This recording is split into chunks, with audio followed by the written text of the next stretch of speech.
Type C malleolar fracture. A type C malleolar fracture occurs when the foot is in pronation and an extended rotation force is applied to the ankle joint. The first injury to occur is a deltoid ligament rupture or a medial malleolar avulsion fracture. The talus rotates externally. It forces the fibula to twist about its vertical axis. The result is a rupture of the anterior syndesmotic ligament and then the interosseous ligament up to the level of the oblique fibula fracture. A fracture of the Volkmann's triangle is caused by the shearing movement of the talus. With the planned anterolateral approach, the intermediate dorsal cutaneous nerve must be taken into consideration. The internal fixation is performed with a 7-hole 1/3 tubular plate with a lag screw through the plate. It also involves lag screw fixation of the medial malleolus and a screw fixation of the Volkmann's triangle from the ventral direction. A positioning screw secures the syndesmotic ligaments. The fracture is reduced and the plate is applied. Contouring is not necessary. 4 screws are placed in the distal fragment and 3 in the proximal fragment. Through the 3rd proximal plate hole close to the fracture, a neutral hole is drilled with the 2.5 millimeter drill bit. The length of the screw is measured. The hole is tapped with the 3.5 millimeter tap and the appropriate sleeve. The 3.5 millimeter Cortex screw is inserted.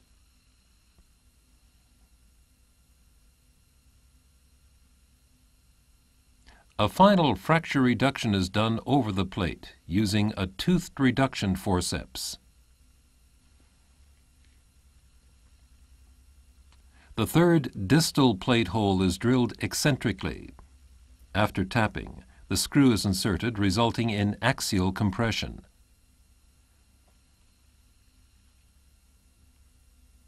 The gliding hole for the lag screw is drilled through the plate and in the near cortex only, with the 3.5 millimeter drill bit and appropriate drill sleeve. Using the 2.5 millimeter drill and guide, a hole is drilled through the opposite cortex.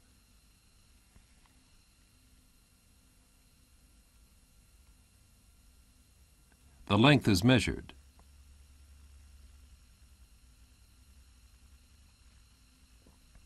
The opposite cortex is tapped with the 3.5 millimeter tap, and the 3.5 millimeter lag screw is inserted.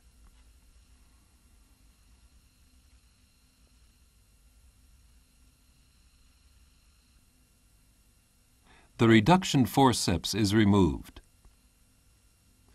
All remaining plate holes are filled except the 2nd distal hole, which will be used later for the positioning screw.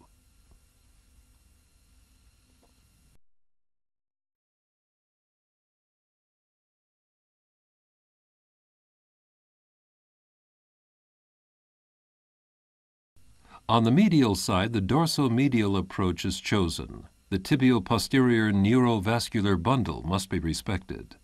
The approach is through a dorsally curved incision behind the medial malleolus. The great saphenous vein and the saphenous nerve are encountered in the ventral section of the incision. The medial malleolus is reduced. Preliminary fixation is done with a 1.6 or 2 millimeter K-wire. The 2.5 millimeter drill bit is used to drill for the 4 millimeter cancellous bone screw, parallel to the set K-wire. The length is measured. The 4 millimeter cancellous tap with appropriate sleeve is used to create the threads.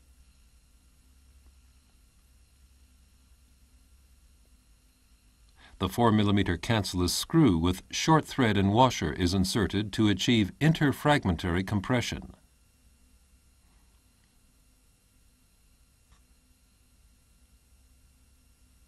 The K-wire is removed. Drilling is done with the 2.5 millimeter drill bit.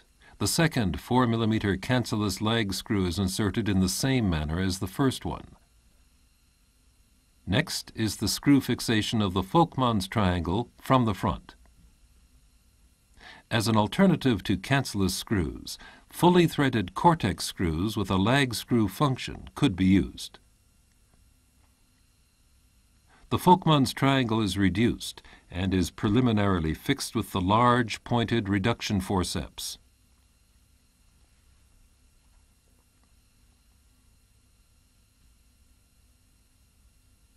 An oblique 2.5 mm anterior-posterior hole is drilled from the ventral direction for the 4 mm cancellous lag screw.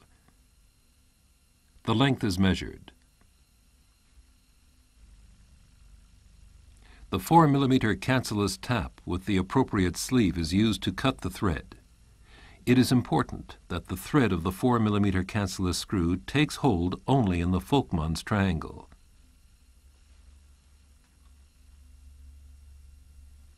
The 4 mm cancellous lag screw with washer is inserted. The compression effect is clearly visible at the fracture line.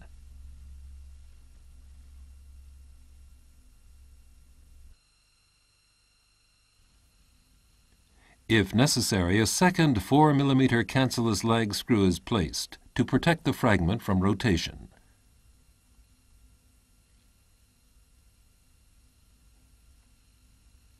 The reduction forceps is removed.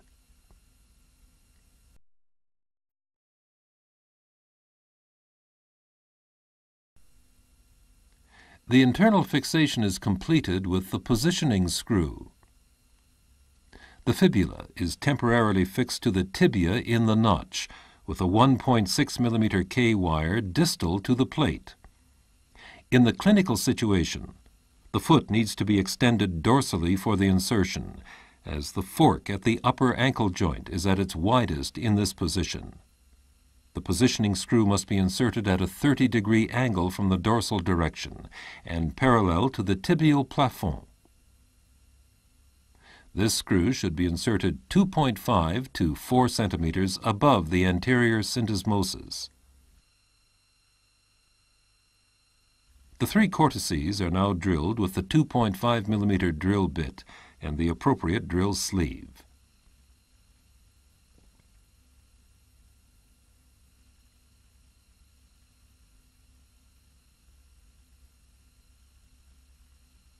The length is measured. A screw of about 36 mm will generally be long enough.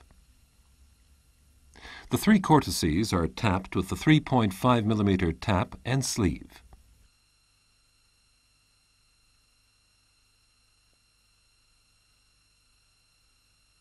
A 3.5 mm Cortex screw is inserted as a positioning screw.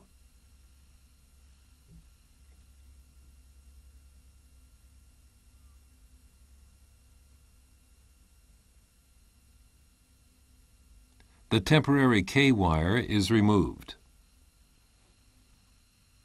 Here are the positioning screw parallel to the joint, the Volkmann's triangle with screws inserted from the front, and the lag screw fixation at the medial malleolus.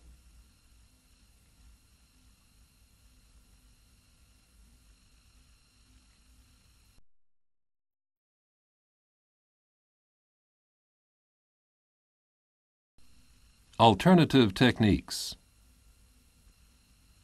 With a small Volkmann's triangle, the AP lag screw will not exert interfragmentary compression.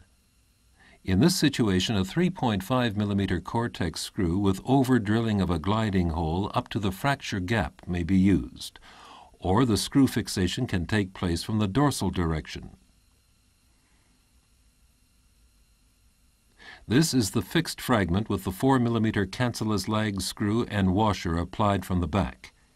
As a variation, the medial malleolus can also be fixed by tension band wiring. On the cranial side, the wire can be guided over a 4 mm cancellous screw with washer, rather than through a transosseous drill canal. And that concludes this variation of the internal fixation.